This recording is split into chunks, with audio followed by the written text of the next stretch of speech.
Good evening, everybody. Once again, my name is Constance Washington, and I'm up here and I'm going to tell you guys a story of how I became the mother of many, part two. So, as I told you guys, I moved to Jamaica, Queens with my baby, my precious baby. I was 17 years old at this time, and I was living on my own, and I was running scared. I was running scared. At this time, I had to get out my mom's house. There was a lot of domestic violence. There was a lot of drug use, and one of the biggest issues in my mom's house was my Uncle Tommy. You know, I'm about to make a lot of people upset, but I'm here and I'm gonna tell the truth. My Uncle Tommy was a pedophile. And back in those days, it used to be whatever goes on in my house stays in my house. I don't know why a lot of the parents back in those days was like that. I never understood that. But my Uncle Tommy was the type of uncle that walked in the night, and here he come with the touching and the feeling and the rubbing and the carrying on. So my Uncle Tommy was a creep. And he too was on snow. He too, Andy jumped on him too. He was one of those, like I said, Andy was coming from one way and Snow was coming from another way, and he was met in the middle with both.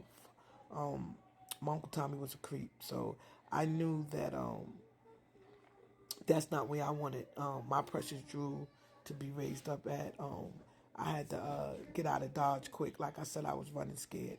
So I did um, decided to branch out on my own and try my luck this way because I knew it had to be a better way than that way. We was older, so my Uncle Tommy knew, he tried, but he knew not to do too much to us. Because we was kind of old, and he would have probably more than likely been getting up off the floor, but he was a creep. So again, it was in the 80s, and the world was at that time, a lot of people don't know now what the effect snow had on everyone. That snow was big, and Andy was jumping on everybody. All my friends that I grew up with, my schoolmates, my classmates, my neighbors, people, grandmothers, people, mothers. I just couldn't believe how it it ran through the ghetto. It ran through the ghetto, boy, and then it started going to the suburbs. Cause I remember looking up, seeing the Caucasus. I'm gonna call them Caucasus for the purpose of the videos. I remember seeing the Caucasus pulling up in alleyways and coming up from the suburbs and looking for the snow. Anybody know where the snow? So there was two type of people back in the 80s. There was the people who sold the snow, and it was people who used the snow. That's all it was. If you didn't sell the snow, you used the snow. It was two type of people in the world back in those days. It was crazy. But again, and I was determined to make it. I remember the building I moved in was a snow building. But that's what I could afford at the time. I was young, and I moved into the building, and I remember, putting the dresser up against the door at night to make sure nobody came in the room. At night when I was sleeping, because I was one of the only ones in the building that wasn't on snow. But again, that's where I could afford to live at the time, being 17 years old, and not really having a good job and just doing what I could do and a good education. And I used to push my dresser up to that door every night to make sure my daughter and I was safe, And then I met a man. His name was Brian. He had just came out of the service. He was just came out of the Marine Corps, and he was 10 years older than me. And that was my knight and shiny savior. I felt at the time, because he was going to get me out of my present situation, and he did, and he took me out of that room, and he got me an apartment, and he furnished that apartment, and he took care of my daughter and I was happy.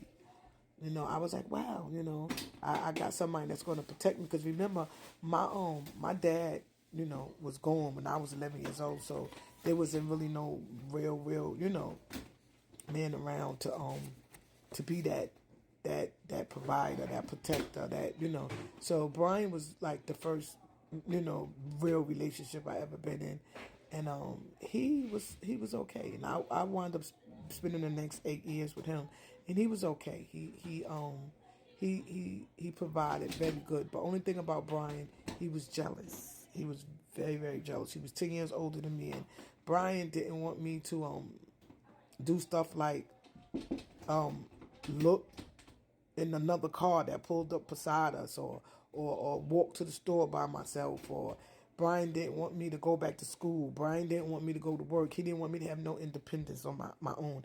He wanted me to depend solely on him.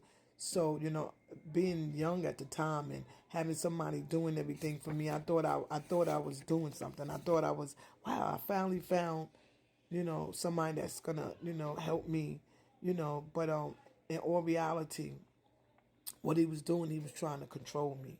He again, he didn't want me to work. He didn't want me to go to school. Every time I tried to go back to school, it was an issue, it was a problem. He was a narcissist. A typical narcissist. Like I said, he was 10 years older than me, so he was trying to keep me, that little girl. He didn't want me to grow up. He wanted to control my every move. And then I started getting older, and I started looking out the window, and I started wanting more. And I'm maturing now, and I realized this man is taking care of me and my daughter solely, but I need to figure a way to take care of myself. And Talisha was now about 6 or 7 years old, and I remember taking her to my mom's house and asking my mom to babysit her, while I go to work, because I was determined. I found me a job, and I wanted to go to work, and I remember him trying to make it hard for me. He only wanted me to work on his job. He didn't want me to work at another job. He wanted me to constantly work with him. We had to go to work together. We had to go to lunch together. We had to go home from work together. And after a while, that gets aggravating. Because I didn't have friends. I didn't have girlfriends. I didn't go out. It was just always me, him, and my daughter. And he was so jealous. I mean, he bought me a car. And he used to do stuff like look at the speedometer to see if I drove the car for the day, and just a whole bunch of nonsense. And, if I went over to visit my mother, or went over to visit my sisters, and I come home, it was 1,000,001 questions. He had to pick me up. So he was just pretty much really, really jealous. And as I started getting older, it became a domestic violence situation.